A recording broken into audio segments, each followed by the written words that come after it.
ভালো বেতন ও অনুকূল পরিবেশের কারণে অনেকেই মালয়েশিয়ায় কাজে যেতে চান।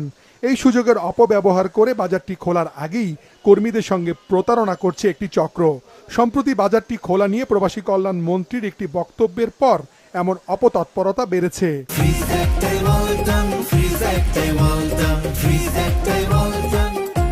দালালরা তো লোক নিতেছে, মানে কই যে মালয়েশিয়া ভিসা খুলে এইসব কথা কয়ে কয়ে লোকের বিভ্রান্ত করতেছে। টাকা নিয়ে ভাই টাকা মাইরা দিতে আছে, ঠিক আছে, হুদে পলা দিতে আছে, হুদা মেডিকেল ভুয়া মেডিকেল করাইতেছে অনেকে। প্রতারণা খুব হচ্ছে।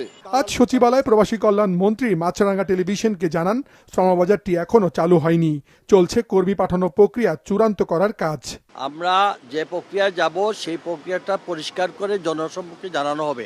এর আগে কোনো ধরনের কোনো এজেন্সির সঙ্গে বা কোনো দালাল চক্রের সঙ্গে যেন কেউ লেনদেন না করে। প্রক্রিয়া কি চূড়ান্ত হয়েছে? হওয়ার পথে। মন্ত্রী আরও জানান, বাজারটি খোলার বিষয়ে আলোচনা করতে মালয়েশিয়ার একটি প্রতিনিধি দল ঢাকায় আসবে। থাকবে না আগের মতো সিন্ডিকেট। সিন্ডিকেট তো হচ্ছে না স্যার। আমরা তো বলছি কিসের সিন্ডিকেট, আমরা সিন্ডিকেটের বাইরে। অভিবাসনের সঙ্গে সংশ্লিষ্টরা বলছেন, বাজারটিতে যেতে কর্মীদের খরচ কমানোর পাশাপাশি কাজ পাওয়া নিশ্চিতে ভিসা বাণিজ্য বন্ধের উপর জোর দেয়া জরুরি। বাংলাদেশ হাই কমিশনের অ্যাটাস্টেশন ছাড়া কোনো ভিসা কিন্তু বাংলাদেশে আসতে পারবে না।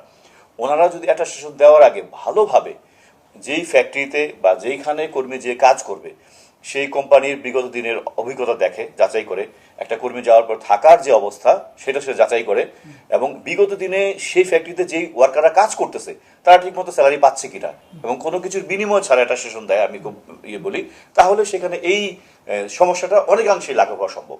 গেল 2024 সাল থেকে মালয়েশিয়ায় কর্মী পাঠানো বন্ধ রয়েছে। এরপর থেকে বাজারটিতে আগের মতো সিন্ডিকেট, অনিয়ম নাকি স্বচ্ছ প্রক্রিয়ায় কর্মী যাবে, এ নিয়ে দফায় দফায় আলোচনা চলছে। মাশরুক রাহাত, বিজনেস রিপোর্ট, মাছরাঙ্গা টেলিভিশন।